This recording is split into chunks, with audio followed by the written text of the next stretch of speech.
à tous, mes chers abonnés, mes chers élèves troncs communs, soyez les bienvenus.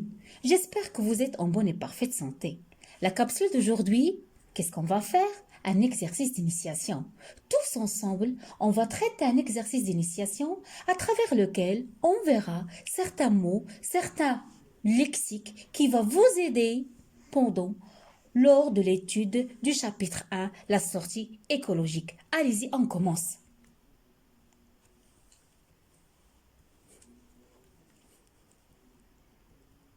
Donc, comme vous voyez sur le schéma, voilà l'exercice, le document 1, qui est un milieu naturel. On va traiter question par question.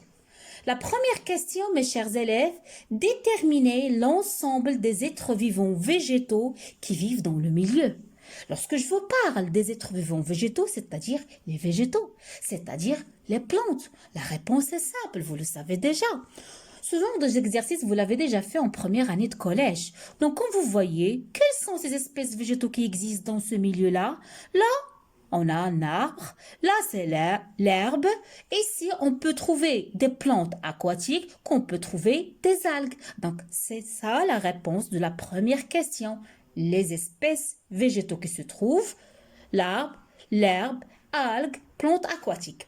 Passons à la deuxième question. Déterminer l'ensemble des êtres vivants animaux qui vivent dans ce milieu-là. Ok, c'est bien clair à l'œil nu. Donc, il y a un oiseau, il y a le blaireau, hérisson, cerf, le renard, papillon, monsieur hibou, la souris et la biche. Ce sont les espèces vivantes, animales qui vivent dans ce milieu. La troisième question, que forme l'ensemble de ces espèces vivantes? Que forme? Je viens de le dire, que forme l'ensemble des êtres vivants animaux et végétaux? Donc, vous connaissez la réponse. On a déjà parlé de termes-là lorsque je vous fais la capsule de lexique de l'écologie. L'ensemble des êtres vivants, que ce soit les animaux ou bien les végétaux, donc on l'appelle la biocénose. Al-ashira al-ihyaiya. Donc, mémorisez bien ce terme-là. L'ensemble des êtres vivants, à savoir les végétaux, à savoir les animaux, je peux même aussi rajouter les micro-organismes qui se trouvent dans un milieu naturel, ça s'appelle la biocénose. Passons à la question 4. À partir du document 1, déterminez les autres composants du milieu. Donc, là, si vous voyez bien, on a parlé des composantes vivantes. On a parlé des composantes vivantes des êtres vivants qui respirent, qui se nourrissent, qui se reproduisent, qui se développent. C'est ça les caractéristiques d'un être vivant. Maintenant, je vous demande, à partir du milieu, quelles sont les autres composantes que je n'ai pas citées?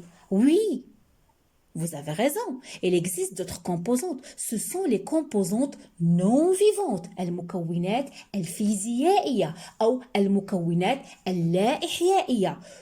Ce sont les composantes non vivantes, ce sont les composantes physiques. C'est le sol, c'est l'eau, c'est l'air. Mais le nouveau terme qu'on va donner ici en tronc commun, c'est le biotope. Ok? Donc, retenez bien, dans un milieu naturel, on a deux types de composantes. On a les composantes vivantes, c'est la biocénose, et il y en a les composantes non vivantes, les composantes physiques que je vais nommer le biotope. Passons à la cinquième question. Nommer l'ensemble des composantes non vivantes, je viens de le dire, c'est le biotope. La question 6. Sachant que le document 1 représente un écosystème. Vous vous rappelez de ce mot-là, je l'ai déjà expliqué. Donnez une définition à ce terme-là. C'est quoi un écosystème, mes chers élèves? Vous vous rappelez de la définition que je vous ai déjà donnée? Il y en a qui l'ont oublié. Donc, un écosystème, c'est quoi? C'est la biocénose plus le biotope. C'est l'ensemble des êtres vivants, animaux, végétaux, micro-organismes qui vivent dans un milieu donné. Donc, ce que vous devez retenir, la définition qui est la plus simple, écosystème égale biocénos plus biotope. Je passe, j'espère que vous avez bien compris, je passe à la 7e question. Déterminer les facteurs qui peuvent influencer l'écosystème. Donc, cet écosystème qui réunit le biotope et la biocénose, il est influencé par certains facteurs. Lesquels ces facteurs-là? Donc, ce que vous devez savoir, il y en a 2 types de facteurs. Il y a les facteurs biotiques, العوامل الإحيائية. C'est quoi les facteurs biotiques? C'est l'interaction du vivant sur l'être vivant. C'est l'effet du vivant sur l'être vivant. تأثير كائن حي على آخر. Je vous donne un exemple par exemple. La prédation. علاقة الافتراس qui s'établissent entre le lapin et le renard. Ça, c'est un facteur biotique. Donc, retenez bien, les facteurs biotiques, c'est l'interaction du vivant sur le vivant.